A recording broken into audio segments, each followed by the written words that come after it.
Hi, my name is Brian Moulton, and I will be your professor for our online study of Old Testament survey.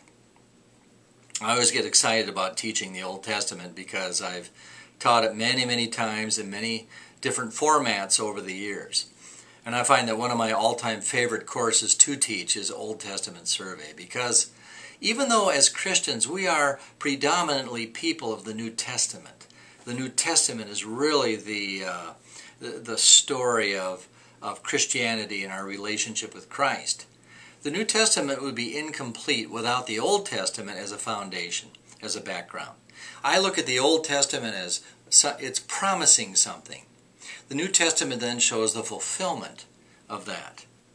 But yet, even that's too simplistic, because the Old Testament contains four predominant sections that bring us a great deal of history, a great deal of theology.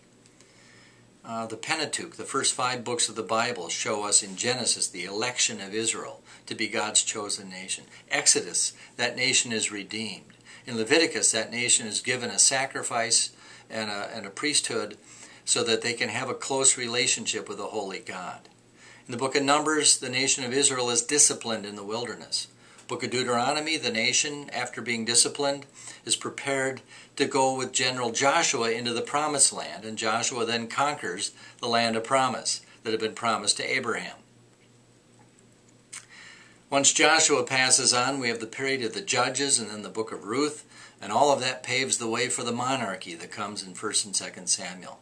In the books of Samuel, we have Saul, the first king, and David, the second king, and then 1 Kings, we get Solomon, who was one of the greatest of all the Jewish kings in the Old Testament.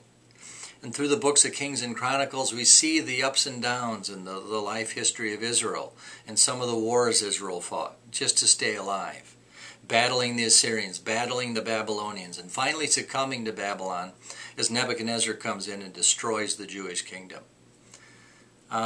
Ezra, Nehemiah, and Esther is kind of the exilic and post-exilic time. Esther is talking about the Jews who were in captivity in Persia.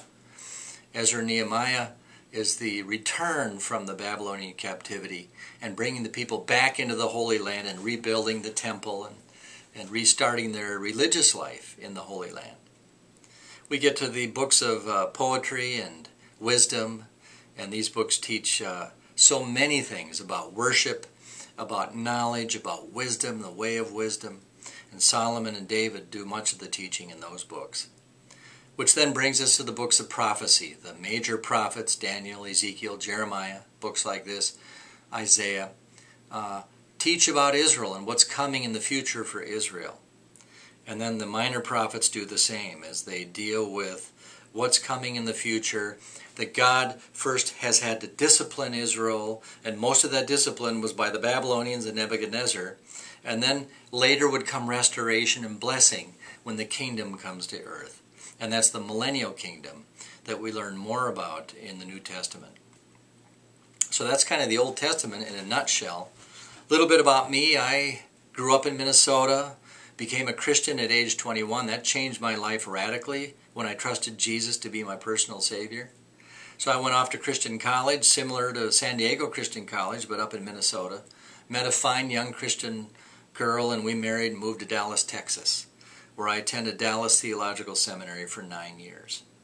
When seminary was complete, and it was a long haul, the Lord moved my wife and I and our 2 young children to Nebraska, where I spent many years enjoyably pastoring in a church there near Lincoln, Nebraska. About the year 2000, the Lord moved my family once again to Southern California. We've been here ever since, enjoying life in California, enjoying the people, the culture, the beach, all the neat things we have here. But first and foremost, and actually the utmost in all of one's Christian walk, is to enjoy the Lord, to delight oneself in the Lord wherever He's placed you, or wherever He's placed me. So with that in mind, I can't help but think of Abraham, who was enjoying his life back in Genesis, and God said, I'm going to send you to a land you don't even know what it is, but I'll show you when you get there. And I think, isn't that what life's all about? Just following the work of the Lord, the ways of the Lord, the guidance of the Lord. But I'm praying for you already. I'm looking forward to meeting you through this this cyber education. We'll do the best we can to connect through discussion boards and through email, and you'll see some video and hear some lectures from me, and we'll work together very quickly through all these books in the Old Testament. I'm praying we'll be off to a good start, and we'll be in touch with you very soon. May God bless you in your ongoing collegiate studies.